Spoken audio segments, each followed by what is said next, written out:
السلام علیکم، دس از مون مہر۔ دیکھا جائے تو انسان کے اختیار میں جو چیزیں آتی ہیں وہ یہی ہیں کہ انسان ہمارے بارے میں برا سوچ سکتا ہے، ہمارے مخالف کھڑا ہو سکتا ہے، ہماری پیٹھ پیچھے ہماری غیبت کر سکتا ہے، ہم پہ جھوٹے بہتان لگا سکتا ہے۔ لیکن پوری دنیا کے انسان اکٹھے ہو جائیں پھر بھی کوئی بھی ہم سے ہمارا نصیب نہیں چھین سکتا۔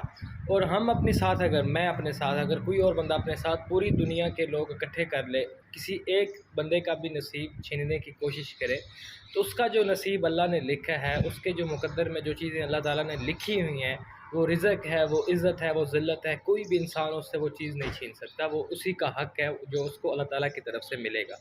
تو لوگوں کے اختیار میں جو چیزیں ہیں ان کی آپ نے ٹینشن نہیں لینی، وہ لوگ کریں گے۔ ادروائز جو چیزیں اللہ تعالیٰ کے نے ہمیں دینی ہیں، جو ہمارے نصیب میں لکھی ہوئی ہیں، تو ان کو سوچنا ہے بس، وہ ہمیں ملیں گی، اس کا ہمیں وہ کسی قسم کی کوئی ٹینشن نہیں ہے۔ وہ تو ہمارے نصیب میں اللہ تعالیٰ نے لکھ دی ہیں، وہ تو ہمیں مل کے ہی رہیں گی۔ تو اس وجہ سے جو ہے وہ زندگی میں ہمیشہ جو ہے محنت کرتے رہنا ہے اور آگے بڑھتے رہنا ہے۔